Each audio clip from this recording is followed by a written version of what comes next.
The FNRad Snowboard Podcast is presented by Vans. Season 7 of FNRad is sponsored by Wired Snowboards, the Boardroom Snowboard Shop, Anon Optics, Time Bomb Trading, the Canadian distributor of Dragon, 32, Stance, and Sandbox, plus way more, and Tribute Board Shop in Nelson, BC. The Boardroom Snowboard Shop presents the Grouse Park's season opener gathering this Friday, 6 to 9 p.m. in the Cut Park. It's not a contest, it's not a rail jam, it's an event to promote fun and inclusivity for the local park riders. The Boardroom holiday hours have kicked in, so you can shop for the perfect holiday gifts on your schedule. Whether you're buying a complete setup for yourself or stocking stuffers for your family, the Boardroom's got you covered with the best selection of the best price snowboarding hard goods, soft goods, and accessories anywhere. Shop at one of Boardroom's 3 locations in Vancouver or North Van, or order online at boardroomshop.ca. Support also comes from Mount Seymour, Grouse Mountain, New Greens, GoPro, and Volcom Outerwear. Thanks to everyone who supports the show. Keir Dillon is a legendary pro snowboarder whose career on the Burton team should probably be the main focus of this interview. However, Keir and I go all over the place in this one.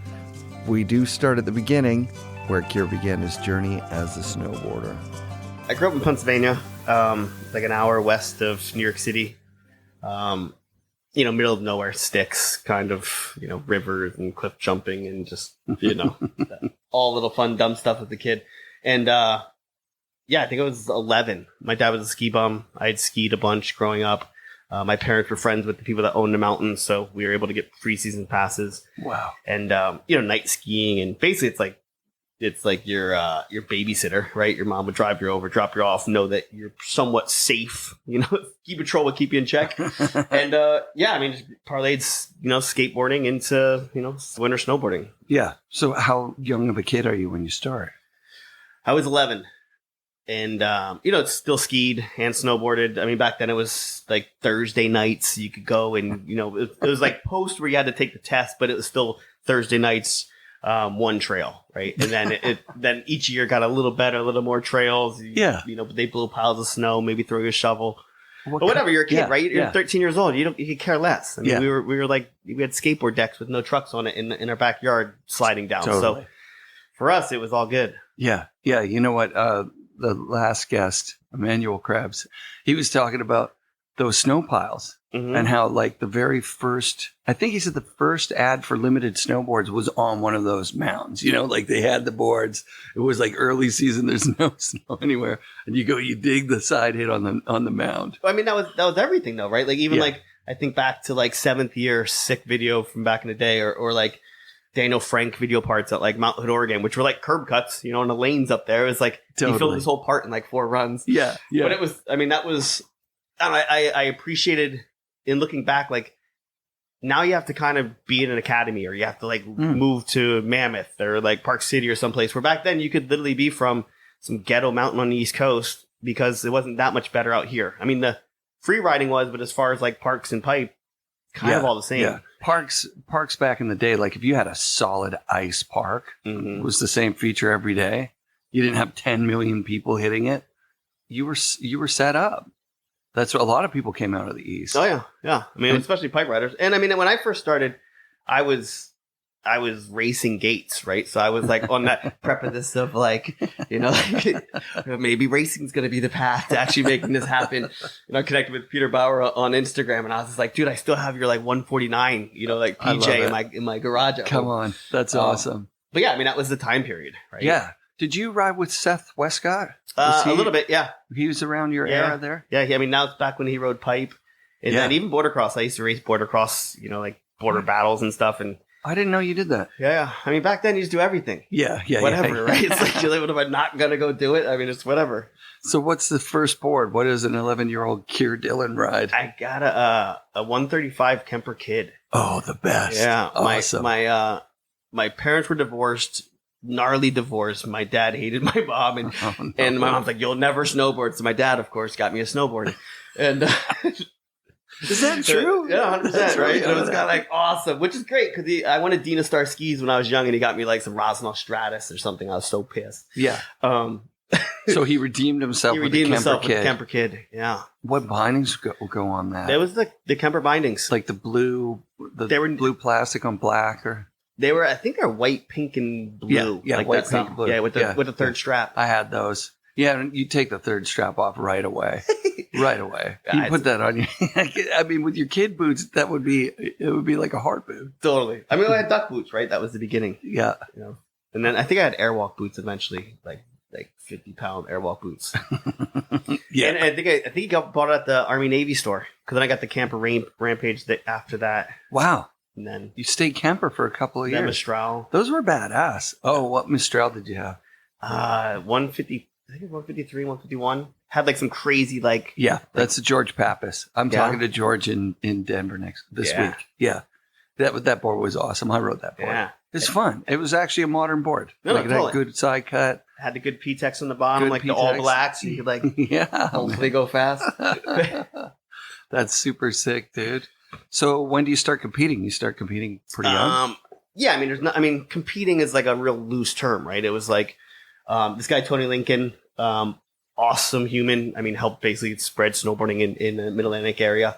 We had our USASA, competitions and all the local mountains. And luckily there was a older crew that we would BMX with and skateboard with. They were all probably 10 years older than us. But during that time period, if you snowboarded, skateboarded, or BMX, it was like you had maybe 5 people in your whole town. If they were younger, like whatever. But it worked for us because our parents were like, cool. Like, oh yeah, Evan, he's a, trustworthy guy. Sure, he can go to Vermont with them. So it was like this perfect scenario of we had like some mentors and older people that were really there for us. And like, I mean, all the dumb stuff of like training gates and how do you prepare for a contest and, sleeping in your car and not dying and... all the stuff you need an older person to help you with. What's the first sponsor? Who picks you up? It was Burton. Actually we watched the Jake Burton film the other night with Annie Latz from Nixon and Mike Hofer, who was my Burton rep.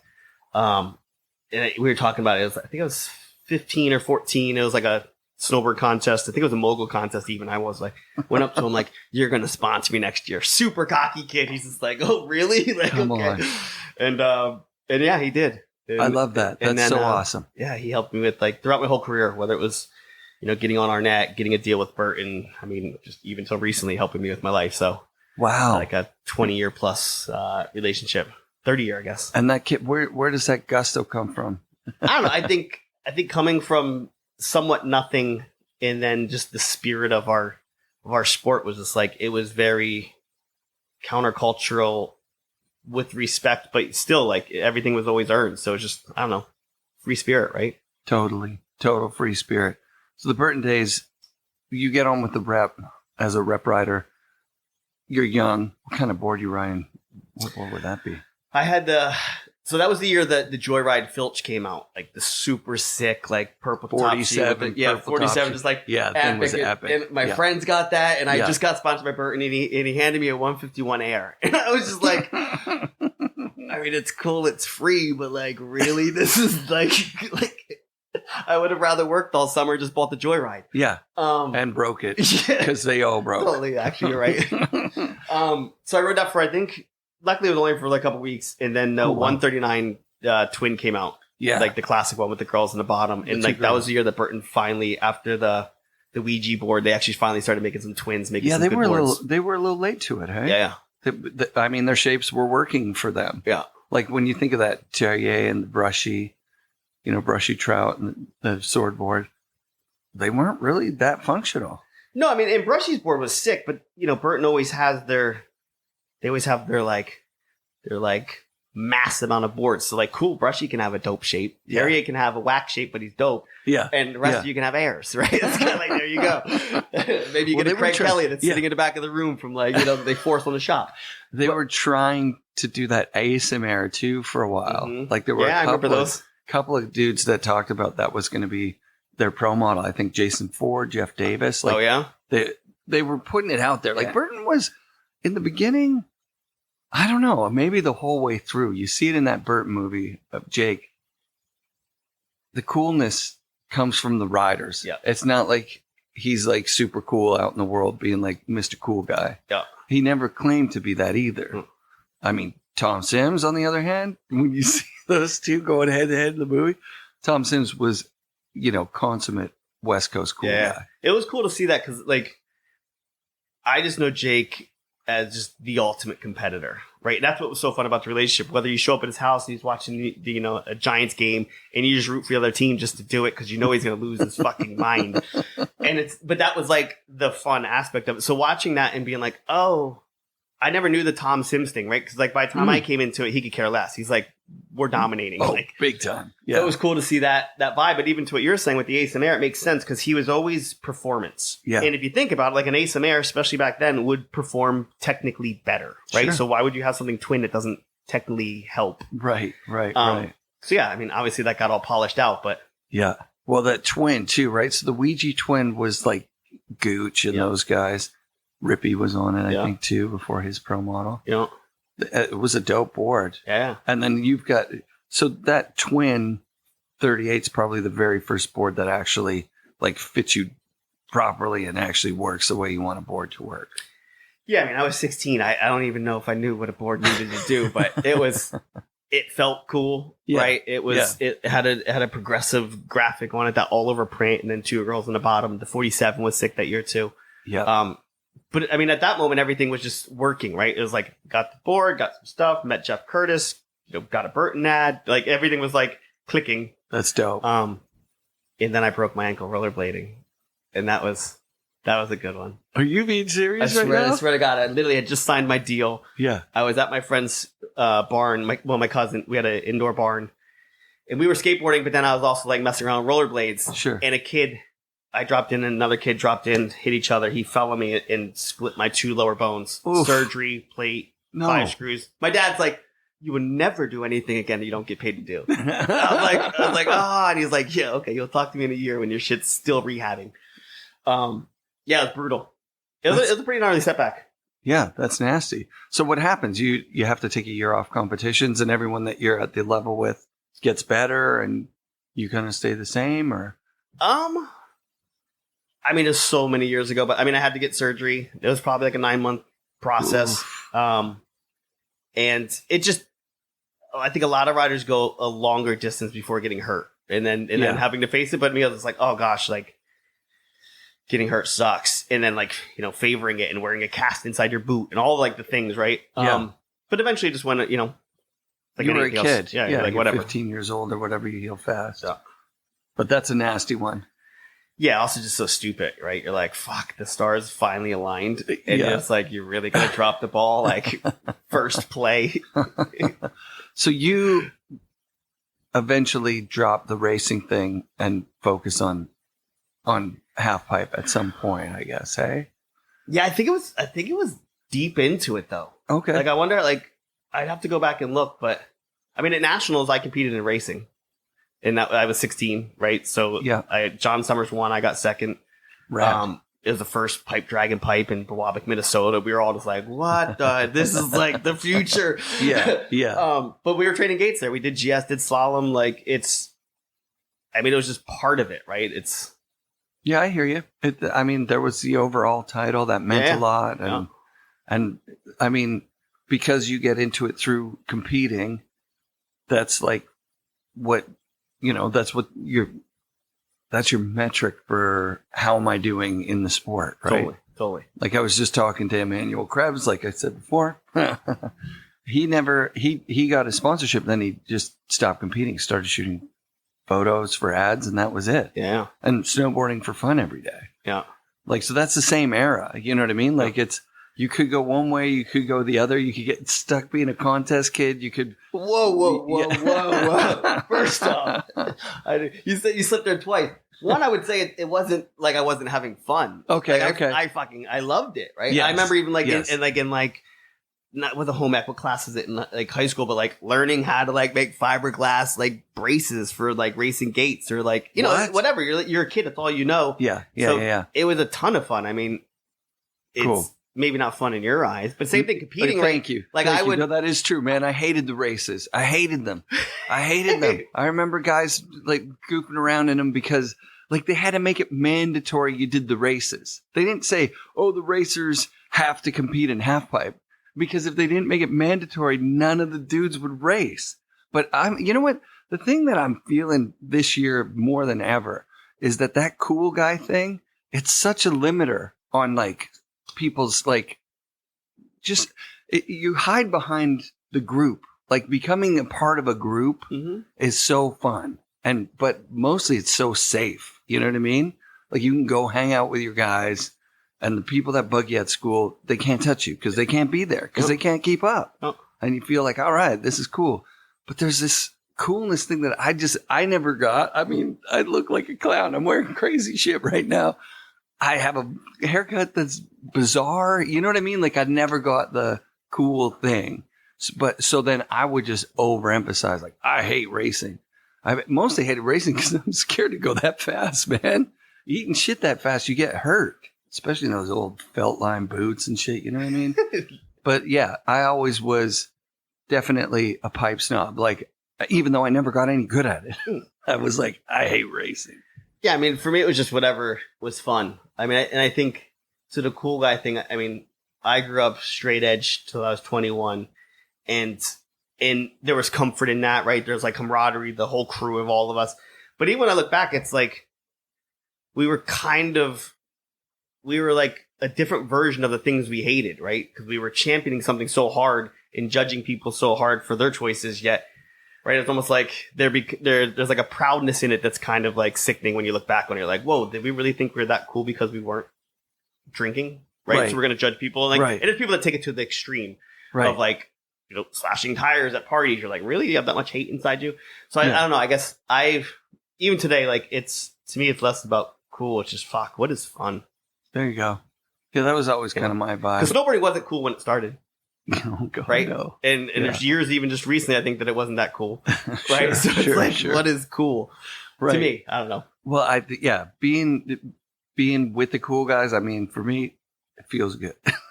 When I see Jamie Lynn at Mount Baker and then I'm hanging with Jamie Lynn at Mount Baker, I feel cool. But the only thing that makes that guy cool is he doesn't give a fuck. You know what I mean? Like he would hang out with anybody. Totally. Yeah. He's a really nice guy when it comes down to it. But yeah, I mean, they're definitely in every sport I've ever done, which is just really skateboarding and snowboarding. There's all these rules to this freedom, to this free sport. You know what I mean? Don't have a Euro stance. Don't have a duck stance. Straight across. You don't wear your gloves over your jacket. Wear them under your jacket. Don't wear gloves at all. Totally. You know what I mean? Like and in skateboarding, it's like don't ride a longboard. Don't have soft wheels. Oh my God, don't ride anything other than indies. But don't ride them too tight. You know, all these things that it's like just once you grow up, you realize, oh, I just do what's fun. Or you can realize in the middle. Yes. I mean, like, even just think, like, I saw a post recently, someone shitting on Sean's stance. Mm-hmm. And it was like, I forget the comment, but it was just like, really? Like, who fucking cares? Who cares? Right? Like, yeah. Who cares? How could you possibly care what his stance is? Like, unless you knew him personally or something. But even if you know him, like, it's clearly working. Yeah. It's working. And if it's not working, whatever, that's on him. Like, whatever. Like, I don't know. Yeah. We're so divided, which is engineered from what I understand, right? Like it's engineered through the Facebook algorithm amplifying outrage, right? Like for engagement. I think that's not up for debate. That's like the way that it's working right now. And you see it in comments. Oh my God, you know? And I had my first negative comment the other day, like pretty long one. I'm reading it, and it was about Donna. You guys are all on the wrong side of whatever's going on. You're spreading hate with your Black Lives Matters and all these things that are engineered to divide us. I was like, what do I do? I just reached out to the guy, like personally. Yeah. I was like, I want to send him a message. I had to request to be his buddy. I don't know that he's got back to me yet. I don't want to do it in the comments because I don't want that kind of, like, I don't want to promote that kind of engagement. You know what I mean? Like, hey, man, you're totally have your opinion. But I mean, you're saying shit about me that I'm like, you don't even know me, man. Like, what are you talking about? Like, let's have a conversation. Yeah. Why are you so mad? Actually, I landed on, I'm so flattered that dude thinks I've got enough engagement and listeners that he's going to, like, comment in my shit. Like, right on, dude. Totally. Like, have at her. Yeah. But, like, the whole Donna thing, like, you were close with the family, right? Mm-hmm. Like, they were notoriously available for their team through your era, especially. Like, if you went to Burton, you're going to be hanging with those guys. Yeah, I mean, well, we wouldn't go if we weren't, right? but no, I mean, I had keys to Jake's house in Long Island and access to his car or whatever, right? I think that was one that he was aware, at least in my opinion, he was aware of his competitive nature and the brutality of things. Where even, you know, for one of my contract negotiations, we were there for the roundtables, and it was like a week-long process. And, you know, basically the one person's telling me that I'm done, you know, and then I'm supposed to be present. And he was like, hey, if you want to, like, take my car, go see your mom, cool. Like, you know, here's the keys to the house. Like, I mean, it was a brutal negotiation, but it was still like a human aspect to it, right? And there are other parts that I wish, you know, it'd be cool to see more support for people in the industry past, right? Like, I think there's a lot of, like, there's not a lot of legends in our sport because it's an expensive, like, hobby after you're being paid, right? It's like skateboarding where, like, you know, you can show up to a city and, you know, just hang. It's different. Do I think it'd be cool to support that more? Yes. Yeah. But whatever, it is a business. So I think that we hit the ground in the wrong way. The more that I look at the industry from way back then, I think there were innovators and there were people that were making it happen. And right away, in every direction, there were, like, money makers. Like, let's make a magazine that showcases snowboarding and sells ads. You know what I mean? Like, but you needed that, though. Yeah, you need it. I mean, sure. I had an interview with Jake, and we did like a 6-hour interview. Wow. It was awesome where he's just going through and just talking. He's like, dude, it's like when I was trying to grow this, and he talked a little bit about in the movie where, like, he's like, I was trying to grow this and I'm going to ski mags, and they're like, no, we won't take your money to run ads. He's like, I'm trying to, like, grow a sport here. Yeah. And, like, what the hell? You won't accept my money? They're like, no, it's a waste. Right. So, like, I think there are elements where you have to develop the industry around it. And I don't know. You need cash for it to work. Yes. Right? Like, everyone shits on drinks. Like, I remember I rode for Pepsi/Sobe, one of the first probably people, me and, why am I spacing his name? But anyway, this was a 6-figure deal that helped me do what I wanted to do. Holy shit. Right? It was like, yeah. And they paid me for 10 years. So it was Jesus. Like, and nowadays drinks are normal, but back then it was, like, super uncool. And I was like, it's super uncool to be broke. Did you have, like, a patch? It's way less cool to be super broke. To be broke sucks. But as a spokesperson for Pepsi. But it was Sobe beverages. What's Sobe? I don't even know. It's like a drink out of South Beach that got bought by Pepsi. Yeah, like SOBE. Yeah. It's got, like, every headphone that you ever saw me wear, they supported. They, like, would do anything for me. Longtime friends. Z-Trip, if you know him as a DJ, he was part of them. I mean, they did cool stuff. It just wasn't technically cool by our industry's judgmental standards. That's cool that we're having this conversation about it then, because that's kind of, yeah, because a lot of people, I used to shit on them too. Same.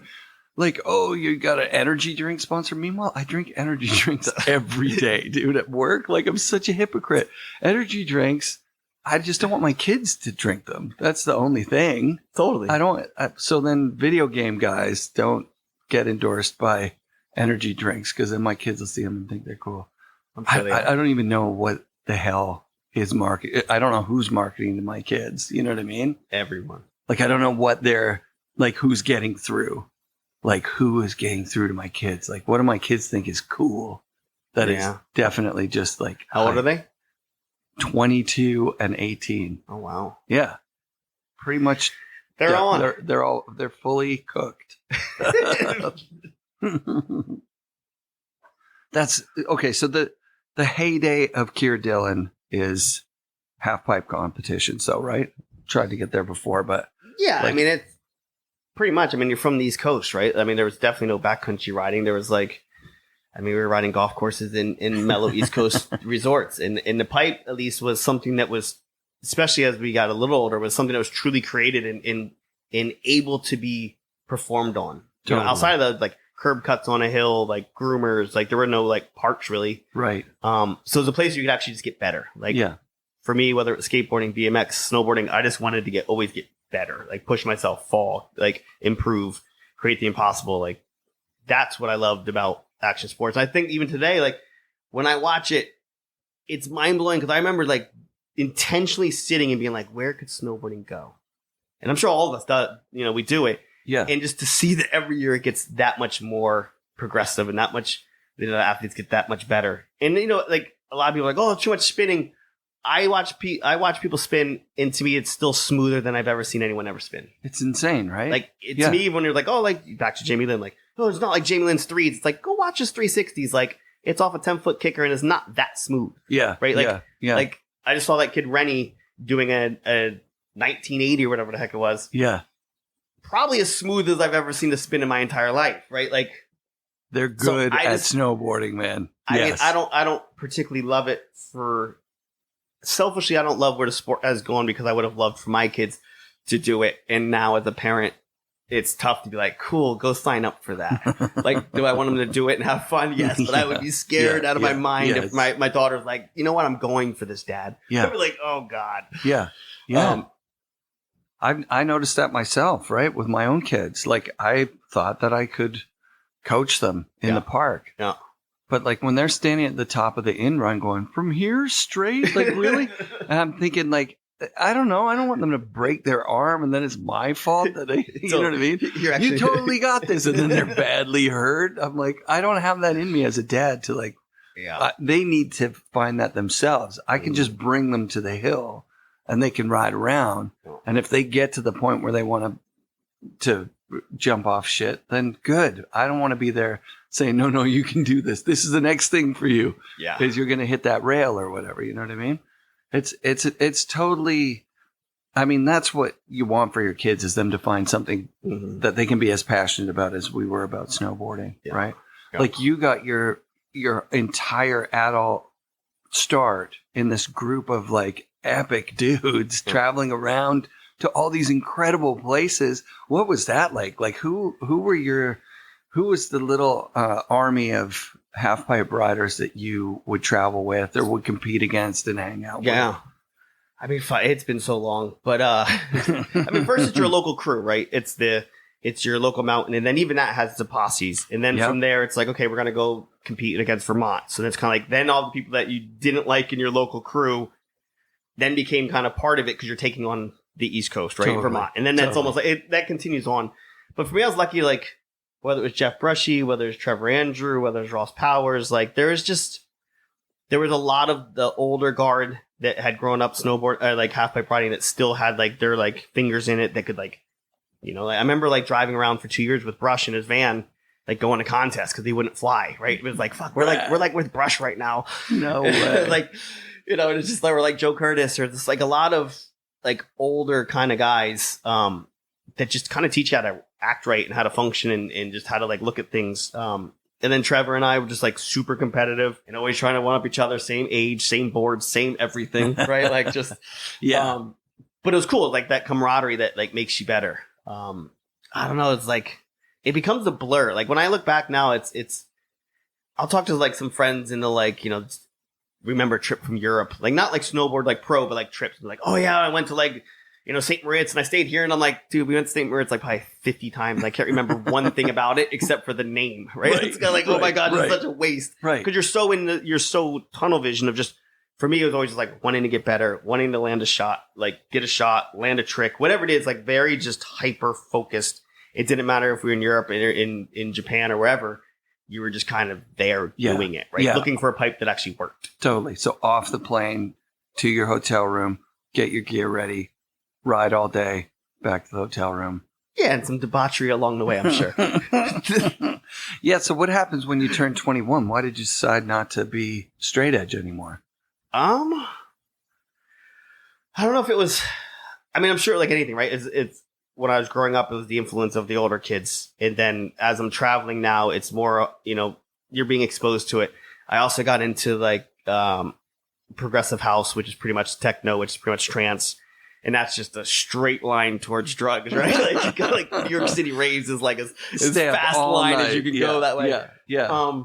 But it was, I think for me, I was a pretty shy, like I look at my son now and he seems like very shy and like reserved. And I think a lot of me was that way, right? Like it's just what I was exposed to and having, like, I was shy probably. And I think doing drugs and drinking and just entering into that a little bit was like, oh wow, I can actually like open up a little bit. And I like even to this day, like it was like anything, it's a gift and a curse, right? There's a lot of good, I think, that came from it. And just even just me looking at snowboarding, looking at my career and dreaming and visualizing and they were all helpers for that. Like it's, yeah, of course. So I don't know. I think it's also part of getting older, right? It's especially as a kid that's then starting to make money and you really, the training wheels are off. My parents were always pretty like, do whatever you want. Just like literally don't go to jail, please. Like, don't get a piercing, right? Like that was kind of like the rules. So when you're functioning off of that and you're somewhat of a good kid, you can dance into things pretty easily, right? Because you don't feel like you're going to get judged because you're not going to get judged. Like, not by my parents. And your friends usually you're with, they're not judging you because they're the ones doing it, right? Yeah, so totally. It's like, I don't know. Yeah. All right. How does Frends start? What's that story? So, I mean, I think like anything, there's multiple inputs, right, that bring it to life. For me, I had started a company called Dillon Design years before. I just always wanted to create something, right? Like whether it's t-shirt company, sticker company, whatever it was. And then, at least the way I remember it, it was X Games, myself and Danny Davis. We didn't make it to the finals. We're at the Little Nell just sitting there watching the finals on TV like, what the fuck? This sucks. And we just started talking about like, hey, let's like do a company, right? Like, and it was, we came up with the name Frends. I think he came up with the name Frends because we wanted something to just symbolize like crew. We'd already like, been riding together with like Mason and Jack Matrani and Luke and all them. But it was more like just a formulation of like, how we could actually like, do something. But it was basically a glorified sticker company, right? I mean, it's all like, it's like, cool, we got some stickers. We had like made like an ape shirt that said Frends on it and made some tie dye and that was it. And it was like, it became more of just a philosophy, right? Of just like, there's no line friends, live life to the fullest, hang out with like-minded people, right? We were all like traveling. It was like this, I think for a lot of us, it was like this, money had really started to come in. We could see how it could change people. We could see how it would affect us and also like competing. It's like if we show up to the contest and like I win and if I win, maybe I get a pro model. It's like real stuff, right? Yeah. So it was our way of like, I think creating a framework to still function and live within the realm of like, yeah, we're making money, but we can like still stay pure to why we got into this. And I think it then took even more of a life, for the younger guys is like, they were more on the age of Sean, right? So it's like you're living like Sean in his whole sphere, right? It's like, and they're like kind of like, well, this is like the antithesis of Sean in a way. Even though like we were all kind of friends, it was like a way to kind of like get back, I would say. I got you. I follow. Even if it was subconscious, right? It's just like a bond. Like, dude, it sucks showing up and someo's always winning. Like it just does, right? Especially when they're like not hanging out all the time. And Sean was cool. I mean, he brought my, kid a present when she was born and we hung out tons, but it was still like everyone just has their own journey for it. So Frends was more of a sticker company. And then it was like towards the end or / the beginning, it was like, let's make this real. Right. So like we kind of knew like you mentioned, like you saw Wildcats and whoever, like you're like, oh, we could actually like make something here, right? Yeah. Granted, we were probably delusional, like oh yeah, cool, we're gonna make a company. I don't think so. It seemed like it took off right away, didn't it? Just do exponential growth, like year 1, year 2, year 3. Yeah, because this goes back to because we were constantly on TV in magazines and had this influence in that sphere, like, yeah, I mean, other companies are paying you 6 figures to put a sticker. You have somebody that's going to you have 7 people that are going to champion something like they own it because they do. Yeah. There's an opportunity there, right? But I think a lot of, it working was just more the ethos behind it in a time period of snowboarding and championing. To me, that's the purity of snowboarding, is like you're like crew. Yeah. And then it came to point like, let's do something with this, right? And it was like, oh, we could do goggles. No, because we all have sponsors. And then basically my partner, who we brought on, and I'd known him for about 20 years. He was a team manager at Burton and Gravis. We brought him on to kind of like add structure to it. And he came up with the idea like, hey, why don't we do headphones, right? And it was right at the time where like Skull Candy was, I think they valued at like $200 million and never made a headphone. It was all OEM from China. Beats was just getting ready to launch. So like they were like, dude, we can like make a better headphone than somebody that just OEMs it from China. And that's kind of like where we jumped in and just, kind of anchored the ethos around the product. So your business partner is the guy who started Red Helmets. Well, the chairman of our board is the guy that. Okay, chairman of your board. So he knows how to do this stuff, right? 100%. Like he knows how to source good shit.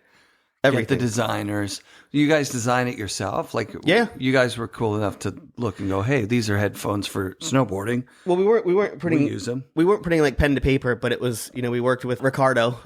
He worked at Burton, right? He's like, and he has still to this day a crazy design firm. So we went to him and we're brought up same process as Burton, right? Like, here's what we think is cool. Yeah. Let's make our version of it. Cool. But again, like anything, that's a lot of industry people that had done it, that believed in the sport of snowboarding / us to like figure out and help us make it happen. That's right. Yeah, I don't want to glaze over that. That is a big part of snowboarding. Hey, like bring in something that's functioning, that works. Like just make this and tweak it a little, please. Well, everything, right? I mean, it's everything's a remix, right? Like nothing's new. So yeah. I mean, because when it is, it's hard fucking work, right? And you miss the mark a bunch of times. And then someone takes your thing, your Burton board, and goes, oh, make one of these, but like this. Totally. And then that's the way it works. No. It's the way it's always worked.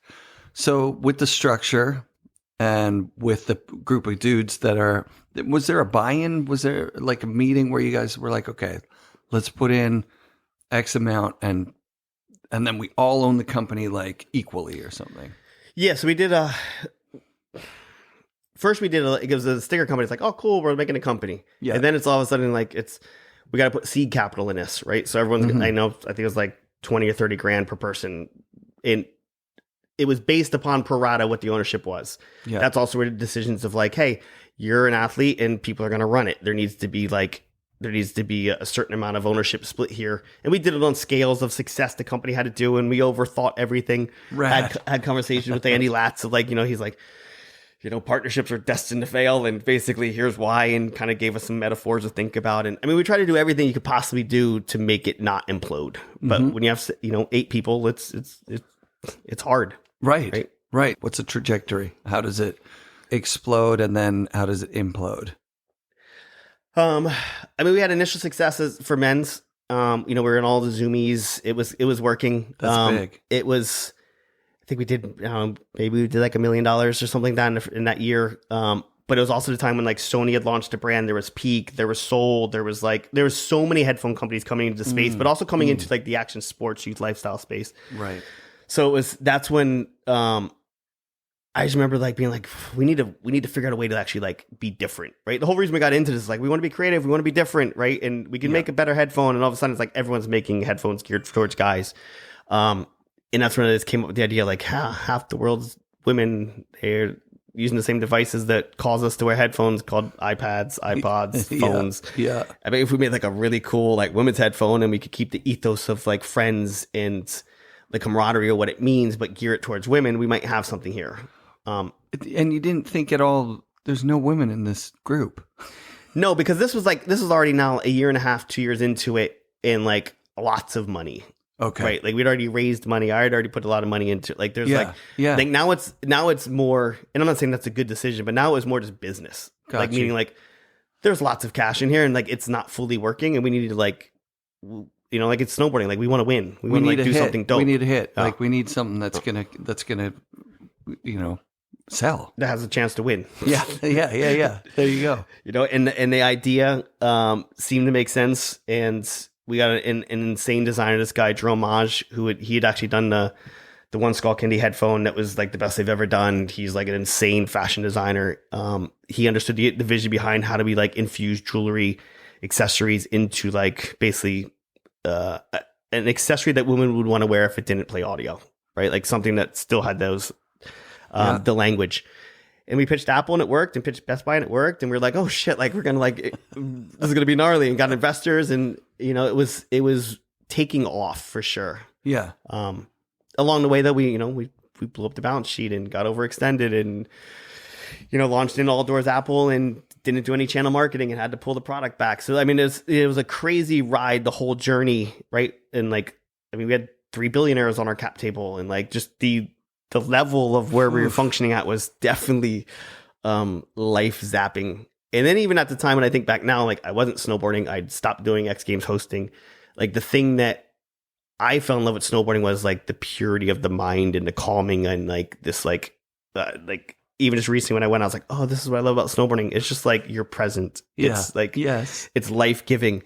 When you're in the thick of it, you let that stuff slide. And, so not only are you not probably tapped into like the belief systems and also like what you're doing and the reason that you're doing it, now you're like this business guy, right? Yeah. I wouldn't say that I'm some business guy, right? I sat in a seat. Yeah. It sounds like it zapped your, like it started wiring you weird, right? Yeah, 100%. I mean, especially when you're like, my life savings is in this, right? Like I put $1 million into Frends. Damn. Like that to be vaporized, like that's not a great pill. Like you're going to, at least for me, I'm going to die to like not let that happen. Sure. Does that make you do dumb decisions and bad calls? 100%. Yeah. So what are some of these bad calls? Because I really honestly don't know. Well, I think number one, business-wise, pivoting Frends to women's made 100% of sense. Like it was like total sense. Yeah. We should just did a different company. Yeah. Like, right. Why did we take the equity of, or why did I take the equity of Frends that I'm not going to use any bit of it towards marketing it into the women's fashion space? Like why didn't I just, in hindsight, I would have kept Frends be used lifestyles and then I would have started another company under the same umbrella even. Because it was just, it undermined the whole aspect of why we got into doing it. Right. Of like camaraderie with your friends and were there some of all this stuff, right? Were some of the friends like at each other's throats over this decision? Like, I don't know if they're at their throats, they're at my throat. Like, what the fuck did you just do? Oh, gotcha. And I get it, right? But at the time, you're like, oh, it's about making money. And I think, and even in the beginning, it was like, well, dude, we just literally, here's the investors we got. We landed Apple and Best Buy. Like we're landed, like we have these collaborations, like it's working. Yeah. So I think it was that mellowed it. Like, okay, fuck, you stole our company, and like, okay, at least it's working. Maybe like we'll get it, like it'll work in the end. Yeah. But it was still like it was raw, right? Yeah. In hindsight, definitely raw. I think that was like that to me was one of like that was the hardest one in hindsight because it just created a divide. Everything from there on is just it's a business. Yeah. Business wise, I think. We were functioning off of the model of create a brand that's full of air, meaning like you're constantly raising money, building brand, which like it works. It works when everything works, but if something breaks because you're inflating everything, meaning like you're not making money every year. You're constantly just raising money. So like when your balance sheet gets messed up, you're kind of done. You're toast. Yeah. And then we were toast. And you went through a lot of shit because of this, right? Like you get away from snowboarding and personally your personal life starts to suffer. Yeah. I mean, I had a daughter that I wasn't a father to. And, I got divorced and I got hooked on drugs and then I lost $1 million and then I got sued 3 times and I had to sell my house down to zero to pay all the lawsuits. Yeah. I mean, it's a complete nightmare. Right? Who sues you? Who are the people on these lawsuits? One of our investors, one of the athletes, which was total bullshit, and then Nordstrom. Oof. Yeah. On just like not delivering a PO or something. It was a total bullshit. Like we were factoring our inventory through a third party because our balance sheet was messed up. So we had to like leverage another relationship to like actually like purchase inventory. At the end, I ended up buying that company. So I owned both. Oh, wow. Which then Nordstrom, there was like something that got messed up with the accounting of like hundreds of thousands of dollars. Yeah. And they're like, dude, you're the CEO of both. You're like trying to be a weasel here. They put 8 counts of fraud on me. Like, oh, wow. And I was overly open about like everything like an idiot, like talking to them at Nordstrom. I'm like, listen, like we have no money. The other company has no money. Oh, no. I have no money. So they're like, cool. Like fraud's not dismissible, right? So like, they're like, cool. We get you on fraud. Like it doesn't matter if you have no money. You'll spend the rest of your life paying for it. So like there were just idiot maneuvers as a rookie of me being like, oh yeah, I'll be open about everything. It'll be helpful. It's like, no, shut your mouth. Yeah. And you're not saying on mic to lie to people. You're just like, hey, look, don't expose yourself. Right? Yeah. I mean, just stupid stuff, right? Yeah. Like, I mean, simple stuff. Yeah. So yeah, no, it was, and even that, like up until then, no matter what the scenario was, there was always like a way out. Like there was always a, you know, in any aspect of life, like work harder, figure out a way. And this was like the first time ever where it was like, there's no way out. Like in, I was like, I'll die to make it happen. And I almost died to make it happen. Right. But it didn't. Right. So I think that was in hindsight, that'd be the other one of like, it would have been nice to have just let it die. Right. Like at the time it's inconceivable. You're like, what do you mean? How could you do that? And it's like, dude, like. Yeah. Here we are 5 years out. Right. Totally. And it's completely, you know. Who cares? Who cares? Right? You can only stress so much. Like you're telling me this about the lawsuits and everything, and I'm thinking about the time I was fired from the post office. I just went in. They said, "Hey, what's this mail?" I said, "I didn't deliver it. I didn't feel like it." They said, "Okay, well, you're fired then." And I mean, every guy and girl that worked there who delivered mail didn't say like, "Oh my God, you hid mail? Like, what are you, an idiot?" They said, "Where did you hide it?" They said, "Hey, listen, what you're supposed to do is, what you got to do is this and that." And everybody told me their own little way of hiding it. I wasn't hiding it at all. And it's like, oh shit, now I'm fired. I had to get my job back. It was a real pain in the ass, man. My kids are making fun of me. You got fired for not delivering the mail? That's the only thing you have to do as a mailman, isn't it? It's one thing. But I as I get older, I see everything through the lens of an experience is an experience, right? Having a kid is a really, really big experience. Losing your job is not quite that big, but it's a big experience. Doesn't matter whether the thing is super positive or super negative. It's the energy of having an experience. That's why we're here. Yeah. I think that's my guess, because sitting around doing nothing or numbing yourself to experience, it's not sustainable. It's not sustainable. I agree.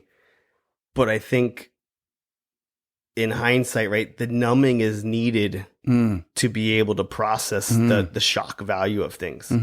Like, it's not, I think, just even recently where it's like processing it enough to being like, okay, like the energetic level of it. You know, like, even when I moved back here, I was like, dude, you literally like had millions of dollars and it's like vaporized. Yeah. Like, and it's not like I just pissed it away on like some stupid things. Like, I was trying to be smart.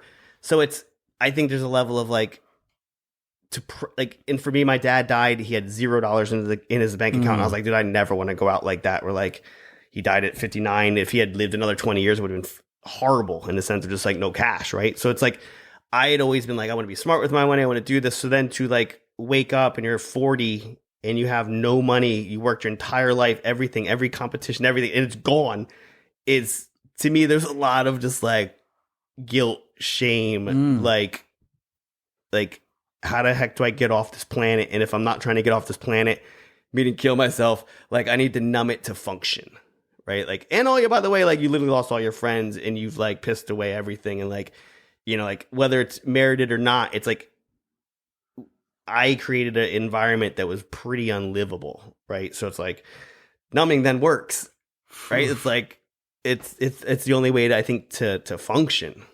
Yeah.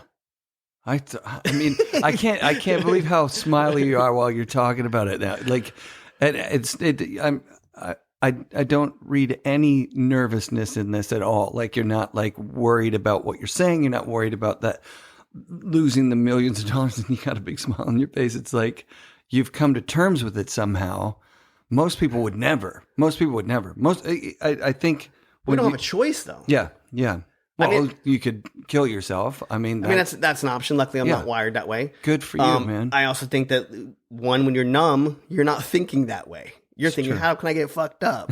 That's true, right? I know it's both sad, but it's the survival mechanism. Yeah, right? We all fuck up. Yeah, totally. Right? Like there's a million times like that. Like it was cool to even hear Sean in like in the video, the Jake video is like, you know, like with the fire extinguisher, like that could have like ended his career. But like we're also in a sport, especially where we come from, of like the older gen. It's like we were counterculture. We were literally on the fringes. Like it was like we were doing this not to be cool. We were doing this because we felt called to, and we wanted to be around like-minded people that also fell in love with the sport. That could like, you could be individual, you could still be individual, but like doing it with people. Like that's the essence.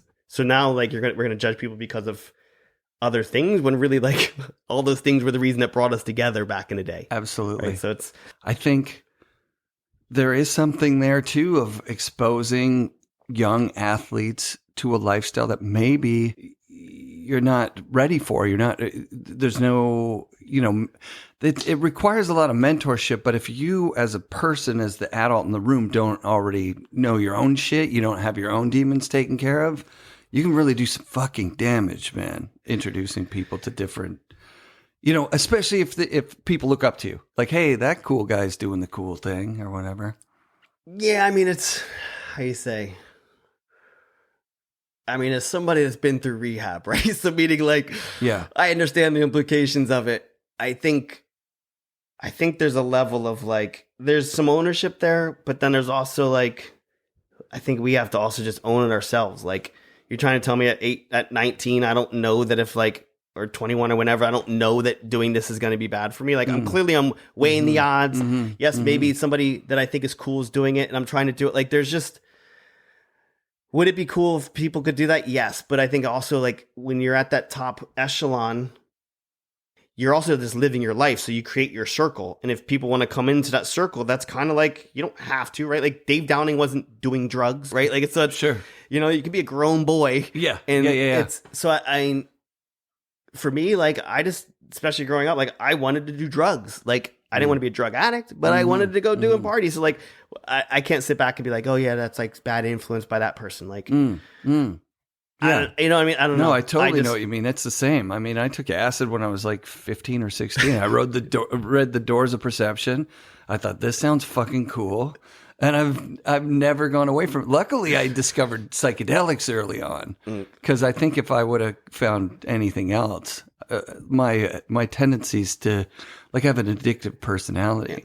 Well, I think most people do, right? Like snowboarders, athletes, and or like poker players. Like our profile is designed for like addiction in that, right? Like you have to do like a quad flip. You got to be addicted to like to get there, right? Yeah. Yeah, because it's insane otherwise. Totally. Like the whole way there is insane. I mean, I remember somebody talking about surfing big waves. I think it was my friend Sean. And he says, when he comes in from the beach, people just go like, are you insane? He goes, no, actually, I'm not insane. It's like a lot of baby steps to get to where I'm at. Yeah. So not ever was I in a place where I was just taking an uncalculated, insane risk, I think because if you do, I would, especially in sports, like the crazy ones have 2-year careers. Michael Chuck. Well, his career was longer. He also got screwed in a lot of ways. Yeah, he did get hurt too. He got badly hurt, and then he got bought and then benched. Right? Like there's a lot. Benched. Like that's bad. He probably brings the most pain when I think of a career because number one, I snowboarded with him and I loved him. Yes, but like he also has some crazy stories of like just things that you're like that shouldn't ever happen to any human, right? On like just to even be like, oh yeah, cool, ride for Bert, and then we're gonna bench you, or like at the Olympics, like his run, like he's like before I dropped and I looked down and there's like my strap was cut, right, and like. Cut. He's like razor cut. It's like who the hell would do that? Who knows, right? But that's kind of our sport, the bottom right? Of this. Like, who the fuck would do that? That's an insane thing. Some purist that doesn't want double chucks, right? Like I'm like whatever. It's the sport. Wow. See, that's a cool guy thing again. We're bumping up into it again because I can remember thinking that the Michael Huck was, and he didn't want it to be called that. I'm sure no one ever wants it to be called after him. He wanted it to be called the heave ho. But now people are doing like Taylor Gold. I just saw doing it, right? Like 12 years later, 15 years, 20 years later, now they're doing it, right? Like okay, he was doing it switch and regular. It's insane. Right? Yeah, he was nuts and bigger than anyone had ever seen anyone go in a pipe before. Totally. Like it was completely nuts what he was doing. But like any industry, there's tons of politics, right? Oof. You could also just not care. Right. And that's what's cool about this day and age too, where like you could not care, and because you're able to control outlets with Instagram, YouTube, whatever, like you can just run it. Yeah. Right. It seemed like Brushy didn't care. Did you get that vibe? Like when he was going to contests, was he like stressing before the contest? I think he was stressing. He was stressing. You'd have to ask him, but I will ask him. I think to me, the gift and the curse of like becoming known is you can easily fall into the trap of like not improving because people are like, oh wait, why is Keir learning front tens? Like, really, he doesn't have that trick already? Like, pfft, I can do that trick. That kid sucks. And then you're like, do I really want to do that under the chairlift at Mammoth, like all day training, right? And it's like the sick twisted like thing where you're like, you start to believe the hype, like, oh wow, I should know that trick, but fuck, I don't. Right. So how do you? So where do you go to learn it? Right. That always struck me about Sean. Like, dude, it makes sense, man. He's got his own private places where people can't see what he's doing. He can try anything he wants. He doesn't have any distractions. Like, he was taking it very, very seriously. I thought, what's wrong with that? But then he's not integrating into the group. You could even see it at the end of the Jake movie where he left a space between him and everybody that dropped in at the pipe. There was a space. I mean, it made me cry to see him ride for Jake like that. Yeah. Like, it just seemed like he wasn't contest Sean. He was just riding to ride. Yeah. You know? I don't know. I'm biased because I'm a Sean fan. I wouldn't pull that, but I also didn't win. I also wasn't a competitor he was, right? So like for me, I look at it as like in most sports, the top person would go do something like that, right? Like you would train so people can't see, you could pull out tricks. Like it just, that's called being pro. Like, I don't know. I think where people give shit to him is like, he created a stage where he could have really elevated the sport and gave back and done a lot more. Like even with Virgil passing, I don't know if you're familiar with him or like follow him at all, but like his influence and impact across so many cultures and industries, and like his always reaching back and educating and trying to help, like a constantly like, I'm the best by you being better, right? Where Sean's ethos wasn't that. Where I think that is the one where it would have been cool to see how leveraged in a different way he could have changed the sport and been like the man instead of like kind of hated. Yeah. I mean, most people I talk to about Sean have a really deep respect for the level of you can't not riding that he did. You right? Can't like not, you right? see it and you're like, yeah, holy shit, this guy. But then like talking with Mikey Reds, and I mean they were on the team the same time, they're the same age, and you know they couldn't have gone differently. Totally couldn't have gone further apart in the community versus, I guess, champion. Well, again, I'm not calling out Mikey because Mikey kicks ass. No, for sure, just different paths. Yeah, totally, and right into the backcountry too, which is just. I mean, I don't know. So you've said a couple of times you didn't really have much backcountry. Like that wasn't your. I mean, I tried, right? I moved to Whistler. I mean, I moved to North Vancouver. Oh, yeah. I lived there for 2 years. I forgot Grouse. About that. It was crazy. Insane. That's so nuts. Yeah, it was some of my best powder days were at Grouse. Yeah. It's so fun. But it was, for me, there was always just a fear, right? Like it's, and I remember like even just going out with like Devin and Trev and Browner, and it's like, it was just a different world. Like I remember one time we went out, it was the time that Devin blew his teeth out. It was like probably 7:30 in the morning, front seven off this massive cliff, hits his knee on his chin and teeth explode. And I was just like, and then he's got a concussion. We're driving. I was like, oh my God, like this is what filming is. Kind of like, are you serious? Like, get me the hell out of here. But then it's also like you're with Devin. He's like, no, it's cool, man. It's mellow. It's like, sipping his coffee. And it's like, oh, you got noticed before. It's like, oh, it's cool, man. Don't even stress about it. Like, just do this. And it's like, so I loved it. And, going out with Anthony Vitale and just like, there was good people that were trying to make it happen. But I mean, that's when snowboarding, at least for me, is like, if you want to be good at pipe, you got to like focus and do it. Right. And like this idea of like wanting to go film and try to get some shots for Dogger and stuff was like, I did it because Burton wanted me to do it. And it was fun, but it wasn't like my happy place. I got you. Right. When you're out there like stressing over some like 15-foot cliff. Yeah. And you're like, like a bunny hill, right? You're like, oh my gosh, I feel like I'm going to die. I feel like I'm going to get, exactly. It's like, even if I do my best trick, it's getting cut. That sucks. I was talking with Devin the other day about just sledding and how Mikey Rents told Mikey Cicerelli, like, dude, you got to enjoy the whole process, right? Like loading your truck and getting up there, like make sure you're enjoying it the whole way through. And I was telling that to Devin, like, and Devin's like, what do you mean? I'm like, Oh, I'm gripped. Like, I hate loading my truck. I hate driving there. I hate parking. I hate getting the sled off. I hate going up the mountain. I hate everything except the snowboarding. He goes, yeah, I mean, I only want to snowboard too, but you gotta love the whole thing, right? Totally. Like he's like, dude, you don't stop in Squamish and get some French fries or something. Like, you, come on. He seems to have thrived in the backcountry. It was like any day he went back there. That's what he said. Any day he went sledding was like the best day of his life. Yeah, he loved it. Well, when you're that good and you're always landing tricks, it fucking should be. It should be good days.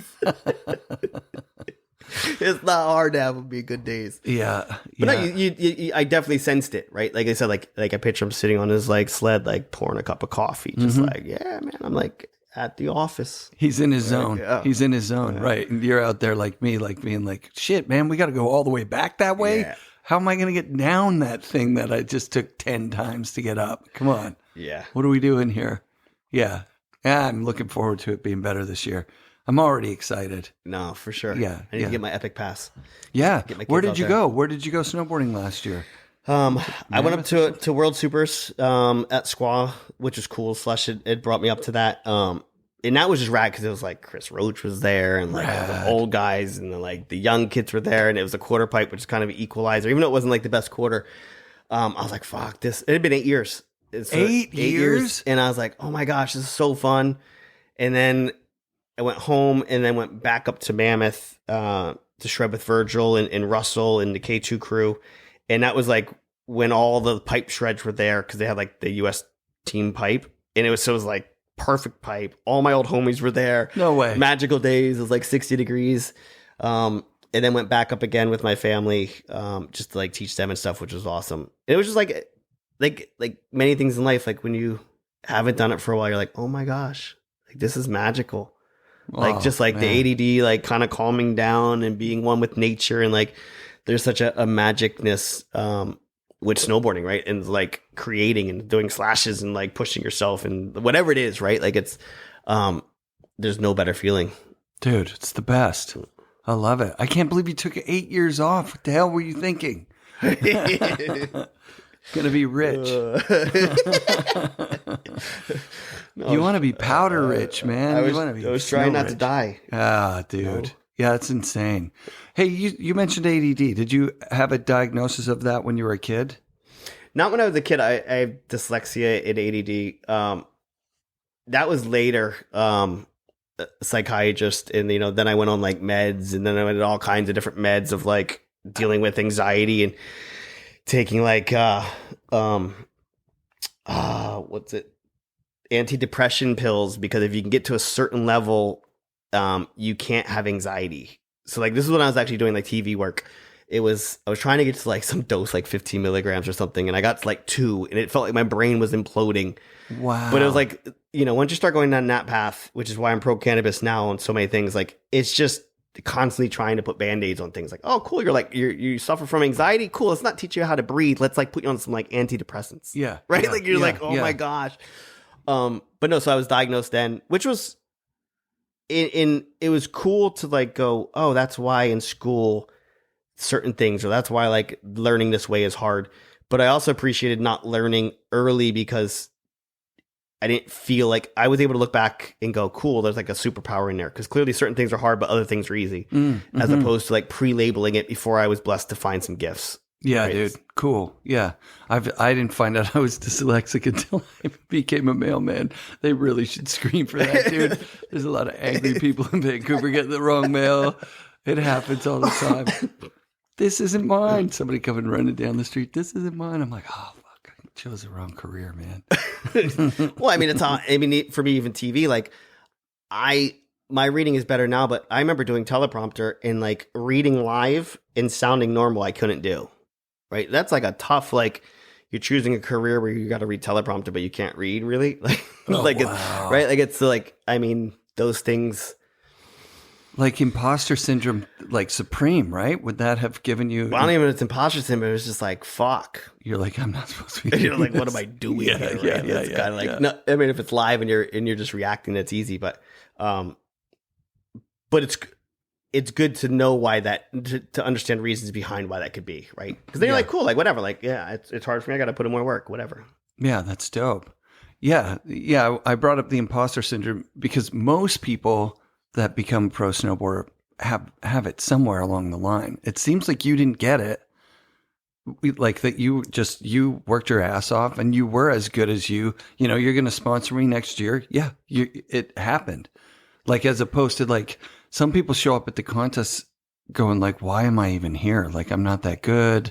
It's fucking sucks. It's a lot of pressure. Why did I sell this bill of goods to this company that I was going to do something that I clearly can't fucking do? But it doesn't seem like you had that at all until maybe with the business thing. No, so for snowboarding, definitely not, in the sense of, I think because in my delusioned mind, I was still never getting what I wanted, right? So even for like my Burton contracts, like my last 3 years, I made a ton of money, but my base was like nothing. And then it was just all on incentives, so like covers, TV, like, which is partly why I got into TV. I was like, oh, cool, you're going to pay me how much per minute of TV? Cool, great, I'm going to be on TV. Like, there was no stipulation of like, hey, it needs to be like a snowboarding TV. It's like, oh, I'm a host now, right? Like, it's like, that's dope. All that was like, so for me, it was, when someone tells you, oh, we're going to pay you X amount, and then you go buy a house, and like, actually, we're not even going to pay you 10% of what we said. To me, I never felt imposter because I'm like, dude, like, I always felt like I was trying to earn it. And then in business, it wasn't so much, I wouldn't say it was imposter syndrome.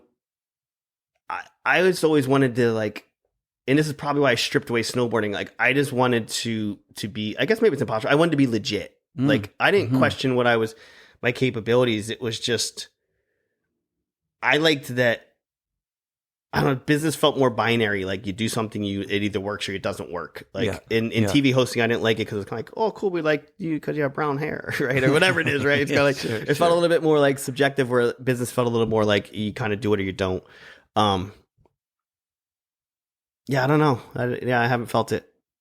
So, okay. So getting back to the psychiatrist diagnosis, how do you know to go to a psychiatrist? Like, do you have an episode where you're like, holy shit, I got to go see someone? Or is it like a judge says like, you need to go see someone? No. Wow. I don't think I actually have ever shared it. So I was at X Games. I just finished up the week. We were out partying that night. I was already doing drugs at the time. Some kid, it was actually a really weird scenario because some kid came out to me. He's like, dude, yeah, you're a Christian. I'm like, yeah. He's like, oh, dude, blah, blah, blah. Like, 4 hours later, I'm like, yo, does anyone know who has some ecstasy? And literally I bought it from that kid. I was like, this is like a weird universe God thing. Like, why? Like it ended up being some bunk stuff. I like went on some crazy binge. I had to fly back to LA to host a TV show for Fuel TV. It was Action Sports Plus, to do a recap on X Games. My brain would not work. Like, literally, like 2 days later, show up to film live. Can't even barely say my name because I'm so messed up on drugs. But like in a this isn't going away feeling, right? Like I'm potentially gone, brain cracked.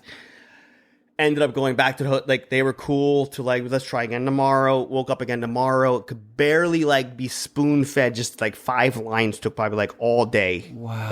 Like I feel so bad for the people that I put through to even like have to deal with that. That ended up then, clearly my brain doesn't work. It's broken. I have to like, go see a psychiatrist. And that's when she's like, oh yeah, by the way, this happens when you're like 16 or like when you're 30 something. And yeah, you cracked your brain. And wow, that's when it was like, and then anything with like panic attacks and anxiety. And then that was the whole like going down that wormhole. So of, you like, had never had that. Like, you're not sitting at the top of a pipe having a panic attack, giving yourself a pep talk. I had always struggled with like nerves.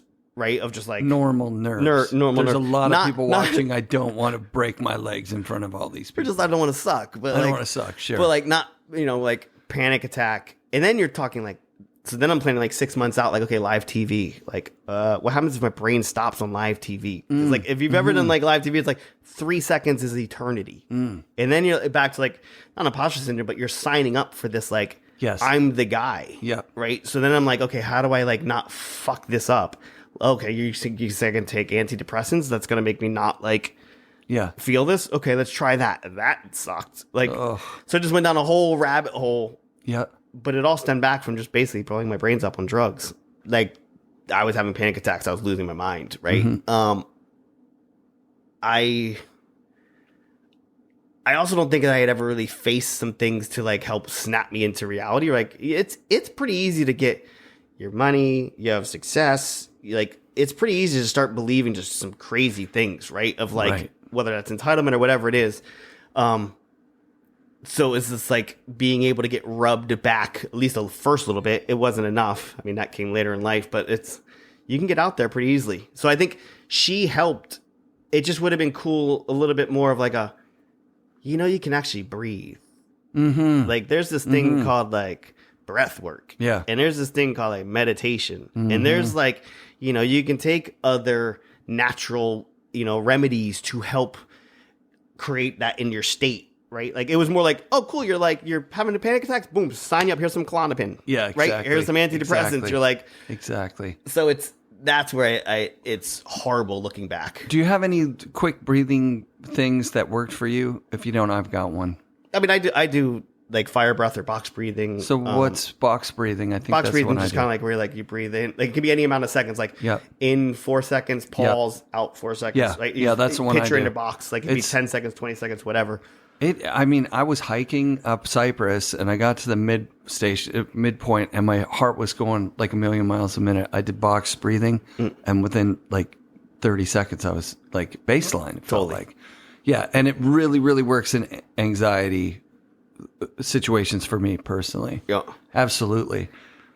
I just want listeners to have something to go to if they're in the early stages of wondering like, wait, do I need to go see someone about this anxiety, and knowing if you're going to plunge onto that conveyor belt of drugs, that it can be, I'm not a doctor. So like, listen to your doctor, listen to your therapist, do that thing. But there are alternatives out there that work for people for sure. Yeah. And it's like, I think a lot of it is the mindset, right? So like, as you were talking, I was remembering of like, my agent exposed me to doing yoga, and I was like, why would I go do yoga for an hour? Like, I'll go hammer on a treadmill for an hour, right? Yeah. It was like a very cocky type A, like, and the same thing. I remember going to doctors like not that long ago, meaning like whatever, like 5 years ago, but like post career and being like, okay, so I want my Adderall and I want my Klonopin, and then being like, you're pulling your brain in two different directions, right? It's like, this isn't good. And my attitude was like, screw you. I paid you my $90. Write me my prescription. Yeah, I'm doing me, right? Yeah. It's like that, like, and there is an arrogance and a cockiness that now when I look back, I'm just like, oh my gosh, like, no wonder you're so sideways, dude. Like the doctor told you, like this is like not smart, right? And as like a kid that just kind of things that always works, like yeah, whatever, right? So it's to me, I think for listeners, it's like if you're in that place of like, there's amazing aspects of some humility and like trusting that maybe some other people have lived it and like have some scenarios that maybe it didn't work out and maybe there's something to learn there, right? Like, and nowadays I think even just in the last 5 years, right, there's a massive amount of like education and like you can go on YouTube, type anything and learn. Like that wasn't there 10 years ago, right? Like it's like your ability to have access to educate yourself just wasn't there, right? It seems like from the outside looking at your story that there was a lot of camaraderie and connection for your adolescence, your youth, and your early adulthood. And then it got real lonely there for a bit. Like you kind of isolated yourself, not on purpose, but just the circumstances brought you to this kind of more isolated spot.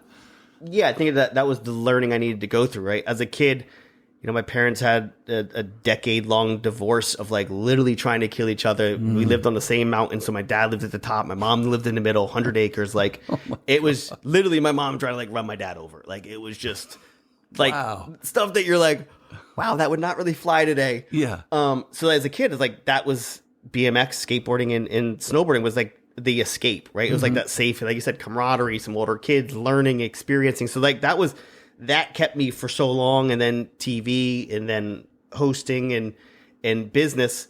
And then when things started to implode, you're right, because like number one, you're doing drugs, you're relationships are falling apart through business. Like before you know it, you're literally a single unit, right? And in every aspect of life was camaraderie. It was team. It was shared passions. But I think, and then I'm in Austin delivering food for DoorDash.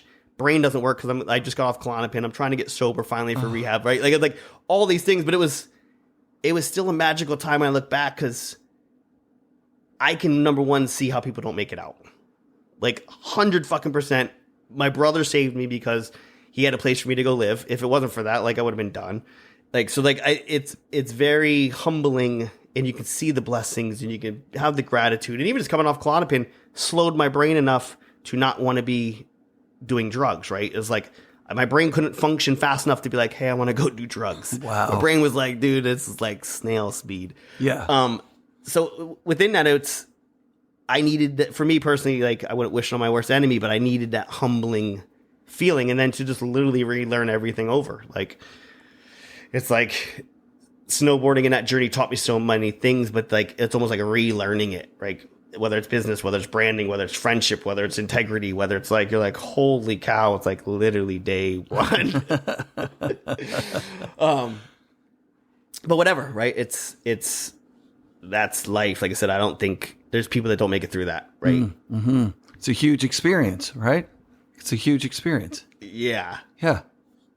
But even, I mean, like, I was a douchebag dad, right? Like, I was a horrible husband. So, like, if I think back, like, if I hadn't imploded things, would I still be married? And, you know, would, like, it all in, like, a negative, though. Like, my ex is still dealing with me and my kid is not having a dad. Or, like, I know that through all that, I can be a much better, like, husband and father and, like, all these things, right? Yeah. So you don't really want to go down that path to get there. No. You know? But no. anyone that's going through it losing $1 understands. million, dude. Like, yeah, I was just in Vegas yesterday by happenstance, whatever the hell Did you that gamble? is. Oh yeah, You did? $200 out right away, gone. Yeah. Another 100. I'm like, this is the max because that's almost 500 Canadian dollars. Gone, just gone, man.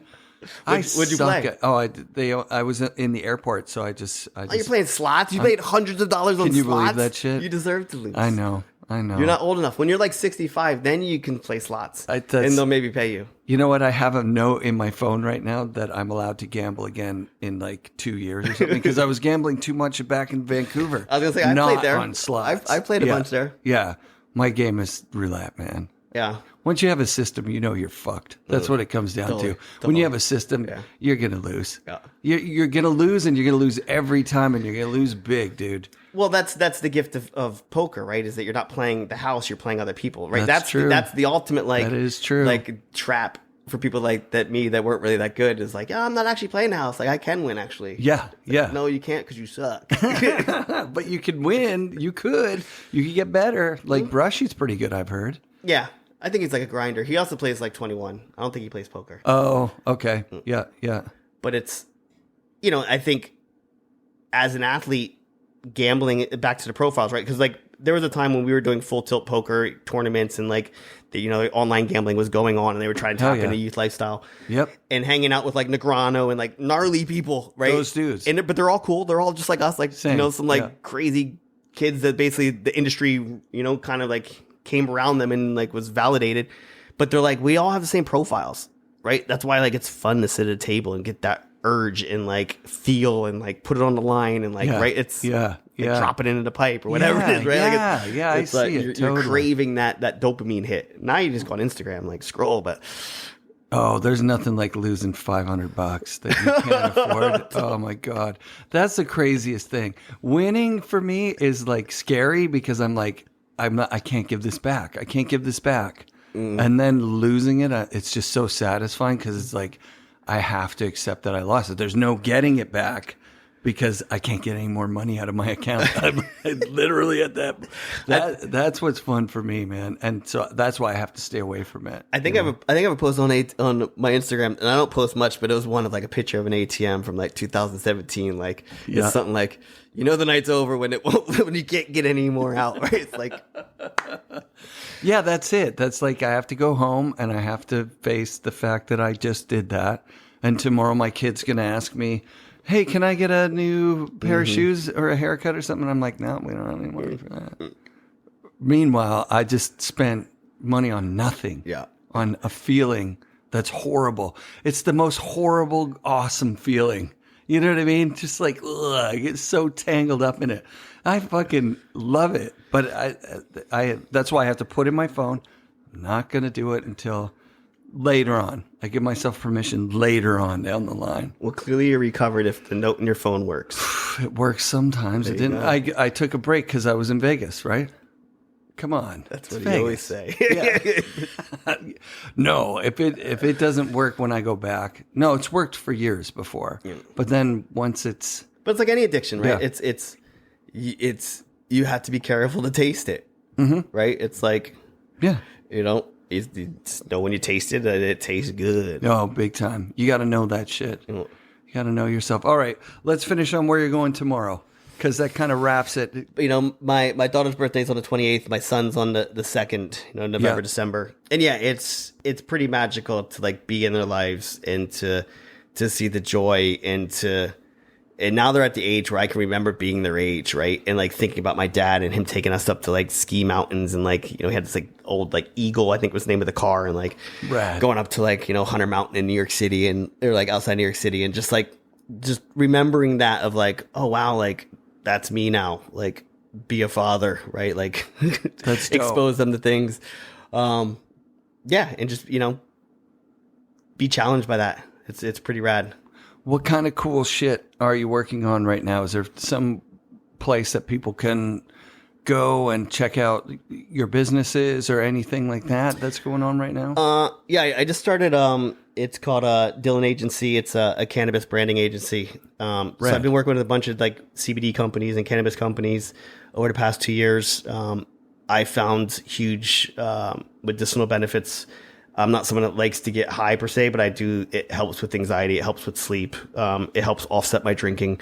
Nice. And it's a pretty rad industry. It just reminds me of snowboarding back in the day, like going to like, SIA or ASR back in the day. And just, it's a lot of creatives and like a lot of like nerdy creatives and innovative people and farmers that are like, they're just all out for the plant, kind of like we're all out for snowboarding. And to just bring kind of the experiences of what I've done in both snowboarding and business and like help with branding and strategy. And it's been fun. It was really rewarding. It's growing a business late in life is different, right? Like you failure's a different beast. But yeah, I'm super grateful. So yeah, whether it's Dillon Agency on Instagram or Keir Dillon, trying to become more social and put it out there a little bit more. People love you, man. People love you. I don't know about that, but no, they do, dude. When I talk with people, the guys I've spoken with are like, that guy's the best dude. Oh, thanks, man. I get it. And I said it on the way in here, man. I've done interviews with like 150, 160 people now. You're one of my favorites every time. Thank you, There's man. something just like magical about you. Like you have a really great energy. Thanks. Yeah. It's all the mess ups, right? it helps ground you. I think it does. And also like the sport of snowboarding it's a massive blessing. It was never lost to me even as a kid. Like I grew up in Pennsylvania, middle of nowhere, middle class, lower middle class, but like it's to travel the world and to be around other people and to be exposed to things and to have that ability to tap in Mother Nature and get lost. And it really is an incredible vehicle. And so many life lessons, like just, I don't know, it challenges your thought, right? So I think anyone that's out there snowboarding at any level, right? Like there's such a beauty to it, right? And I think it can be so much more than even we understand, right? And I think that's looking back, right? It's kind of like the relationships that were built. So yeah, I just have so much to be grateful for. Yeah, that's sick. Well, I'm going to work on powder core to bring back like a 12-foot pipe or a 14-foot perfect, like get the pipe grinders out there, pipe dragons, make a perfect 14-foot pipe. Because I think that would be the great equalizer, right?